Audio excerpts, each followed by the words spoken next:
I'll be going for Bud. You know, if he fight Canelo, I'll be going for him. I mean, I don't know if he gonna win or lose, but I definitely be going for Crawford. I think if anybody can pull it off, he can pull it off. Mm-hmm. Do you feel that Canelo's gonna win? No. Really? No. So you would put your money on Crawford? Yes. You make money. I was almost 40 years old when I cooked this dude. Easy. Right now, I think Crawford is a little better than Mayweather, but Canelo. Canelo Alvarez and Terence Crawford, a dream matchup that has boxing fans buzzing. Known for his blunt honesty and sharp boxing IQ, Spence didn't hold back when breaking down what could happen if these two pound-for-pound stars ever met. In the ring, he highlighted the stark contrast between Canelo's formidable power and size advantage and exceptional timing and adaptability, offering a compelling breakdown of their styles. What do you think of that fight? I think it's a great fight, especially at 160. I'm a guy that, you know, sucks down at 147. I mean, I really think that a lot of people see probably 80, 70% of who I really am at 147 pounds. And I'm a guy, especially when I got WC belt, it helped me go up in weight. You know, y'all had an IVF and the 10-pound weight limit after the weigh-ins and things like that, so it helped me out a lot too. But I'm a guy that outgrown the weight. You know, I'm just holding around because I want to be undisputed champion at 147. But if this is a great fight at 160, you know, I can definitely move up to 160. Strengths and possible outcomes. Spence gave fans a rare insider's perspective on how one of boxing's elite envisions this potential super fight. Errol Spence Jr. has thrown his full support behind Terence Crawford in the looming mega fight against Canelo Alvarez. Speaking to various media outlets, why not? If Crawford wanna challenge himself to be great, let him try to be great. You know, so you know what I'm saying, I'm with it. So you know, I'll be going for Bud. You know, if he fight Canelo, I'll be going for him. I mean, I don't know if he gonna win or lose, but I definitely be going for Crawford. I think if anybody can pull it off, he can pull it off. Yeah. You know, he's chasing greatness, so why not? Canelo came up to 175 and that and fought Kovalev and fought the other guy too. So I mean, if he can do it, and he started at 147. So I mean, if he's doing it, why can't? Spence expressed his belief that if anyone has the skill, patience, and determination to rise to the occasion and overcome Canelo, it's Crawford. He's chasing greatness, Spence said, while admitting he couldn't guarantee the "I'm not sure" if he'll win or lose. Spence made it clear where his loyalty lies, adding, "I'm absolutely riding with Crawford when Errol Spence." See, this is the thing. Canelo's looking to knock Crawford out. Canelo's not going to try to outbox him. So Canelo could fall into the same position Errol Spence was in, trying to knock out Crawford and ending up getting clipped and embarrassed. Jr. voices his support for Terence Crawford in a potential mega fight with Canelo Alvarez. It isn't just empty praise. It's admiration born out of experience and a hard-learned lesson in the ring. That experience came on July 29, 2023, under the bright lights of T-Mobile Arena in Las Vegas, where the undefeated champions collided in one of the most anticipated. However they rate me, it doesn't matter. At the end of the day, we got to fight, and I'm going to win the fight. It's simple as that. Can I ask you about if there's any rematch clause with this fight with Canelo? No, it's not. Is that something you push for? No, I didn't. And there's any weight restrictions to the fight at all? No, it's not. A lot of fighters would like to put on a weight restriction to this type of fight. Why didn't you want to do that? Because I want him at his best. I don't want no excuses. I don't want no, reasons why, he didn't feel good or anything. I want him at his best. There's a lot of experts that think Canelo's not the same fighter. His punch output's a lot less. What do you think, considering the last 12 months or so? Is he the same fighter he was maybe a few years ago? I think he is. I just think, he just wasn't up for the skull fight. I think, different fighters bring different, energies out of other fighters. A lot of people are judging you on the Madrimov fight, saying you struggled moving up in weight. You're going further up in weight. Bouts of the modern welterweight era. Spence, the reigning IBF, WBC, and WBA champion, entered the fight with swagger, power, and a reputation for relentless pressure. Crawford, holding the WBO belt, was already regarded by many as one of the most technically gifted fighters of his generation. On that night, the debate over who ruled the 147-pound division would be settled. What followed was a masterclass. Rafael kind of made a great point when talking about sizes. because he said if you look at them two together now, they look the same size. He said people have got the idea of the size thing wrong. It's not looking at them as a physical package, it's who has absorbed the bigger shots in the weight division. So and it was good. It was a very good point. He was like, Canelo has been hit by light heavyweights and super middleweights for the best part of a decade. Basically, he's so used to taking those shots, whereas Crawford hasn't. Crawford's been hit by 140 guys and 147 guys for the best part of a decade. Yeah.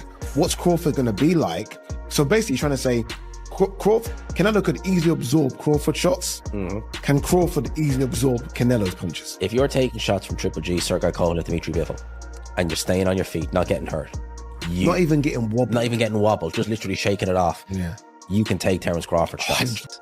From Crawford, from the opening bell, he set the tone, refusing to let Spence dictate the pace. His jab snapped like a whip, finding its target with surgical precision by the middle rounds. It was clear this wasn't just a contest of strength. It was a chess match being played at lightning speed. And Crawford was thinking several moves ahead. By the numbers, the fight was astonishing. What about Crawford do you think can bridge the weight gap? Or like with you, what did bridge the weight gap? Because a lot of people are just saying, hey, Canelo's just too big for someone like Terence. That's true. But you know what? There's always a way. Put it that there's always a way. There's always a way to. Crawford landed 185 of his 369 total punches. An incredible 50% connect rate against an elite opponent, something rarely seen at this level. Even more telling was his dominance in power punches. 98 landed out of 163 thrown, an eye-popping 60% accuracy. Every shot seemed to have intent, from the precise straight lefts to the looping hooks that found their way towards Canelo, because like I said before, he been putting big guys out and down, and Canelo not even really a 68 pounder. He probably really should be at 60 maybe, and he been hurting these guys. I think he be dropping these guys and things like that. So, and them guys be way bigger than him come fight night. I know that for sure. They be probably close to 200 pounds, and he dropping those guys like that. So, I don't know. It's gonna be a great fight. The fans want to see it. So, so be it. I think Crawford should take a warm up fight.